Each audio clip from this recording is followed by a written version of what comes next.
Say hello to my not-so-little friend.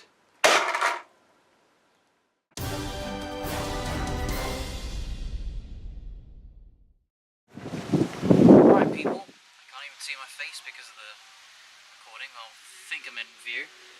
Set up my archery target here, and I'm going to have, well, I'll try to have something that will resist the power of the crossbow. So I have improvised and got 2 layers of something that looks like MDF, but it's not quite. Another 2 layers in the bottom, so there's a bit of hard material in front and behind. For the sort of padding in the middle, some yellow pages, standard sort of magazine material, some old office carpeting, and an old Archery UK magazine, which is 7 years out of date, so I'm not going to read it anymore. I've already read it. So, pop it on here. Obviously behind that still, we've got the standard archery target, and it's just held slightly upright by these. That's interesting, I can keep my spanning goat's foot in my belt. That's quite handy if I'm travelling. And of course I can use pouches, belts and all sorts of other storage areas for the bolt. Now, I'll try, see if I can get this done correct again. So we start with this hooked on here, this on here, and then... hang on.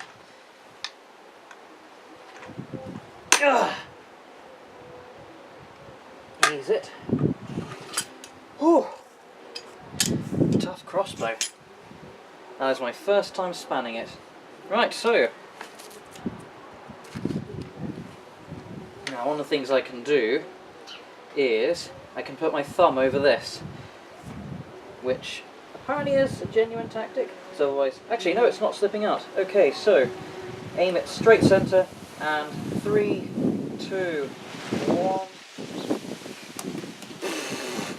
Okay, forget you saw that. 3.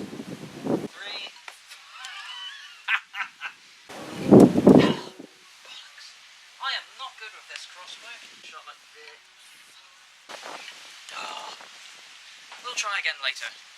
Right, I've got a glove, so then hopefully my fingers won't get shredded off when I do the apparently perfectly fine trick of putting my thumb on the end of the bolt. So, 3, 2, 1.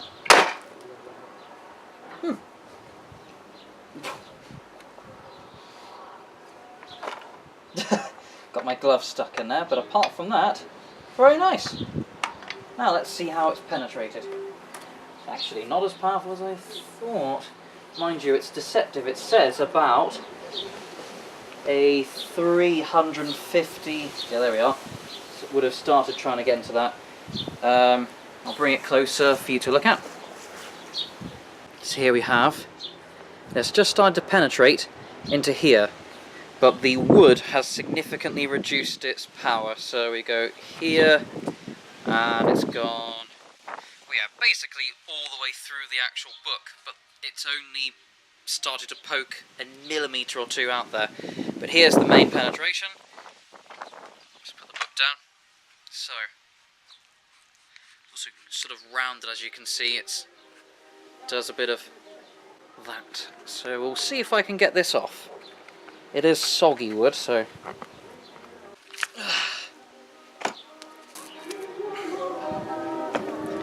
there we go.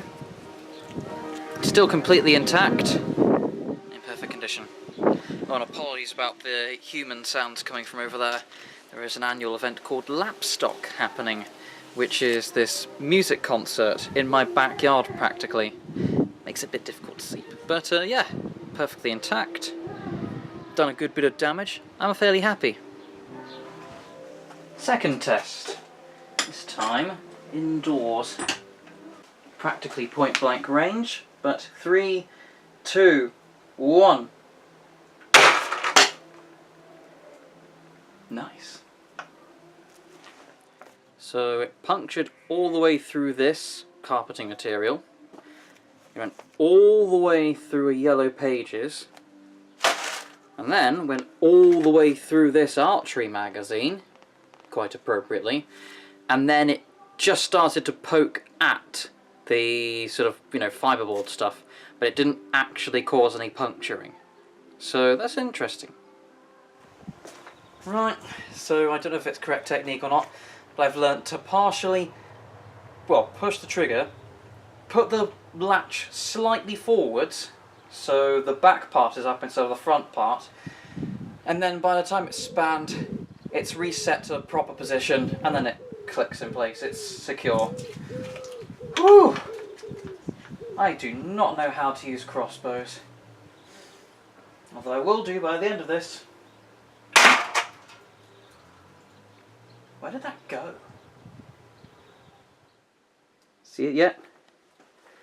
Nope, that's because it is here. Right, let's take it out from the other side. Now, as with archery, I know that trying to pull it back is dumb, so you just push it through further. It's done a bit of a naughty to the fletching, but apart from that, it's intact. So here we go again. Now, while I'm spanning this, it's worth noting actually that I was aiming dead centre. So, as in, well, actually, sort of towards the bottom of the AA book. Not AA, Yellow Pages book. Wrong thing.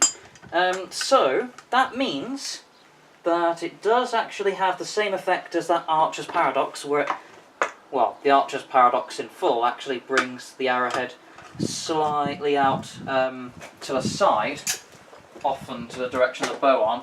So I'm right-handed, so I'll do it left. Because you hold the bow in the opposite arm to your dominant hand, and it means that there was a lot of up before the down, which is a really crude way of saying it, but with bows I find that where you're aiming at, it actually goes slightly higher than where you're aiming at, and then of course the arrow drops and it goes lower, so you have to compensate for that. But it seems that the degree to which it kicks up, even though there's no recoil like a firearm, in fact it actually tries to pull itself slightly forwards, the actual trajectory of the arrow seems to kick it a lot upwards. So this time I'm going to feel really weird, and I'm going to aim at the plank at the bottom. Yeah, look at that. So, let me show you a closer look. So we look at this target, which of course was quite close. I was aiming roughly here. Slightly left of centre, I remembered, but all the way down on this, somewhere around here. And it shot and hit right at the very top here. Let's have a look at the penetration of that. So, it has gone, yeah, all the way through, and it has gone, you can see a depression in there, so it went an inch or two, about what you can see of the arrowhead, I mean bolt head rather, into the archery target, through the Yellow Pages book and the archery magazine, completely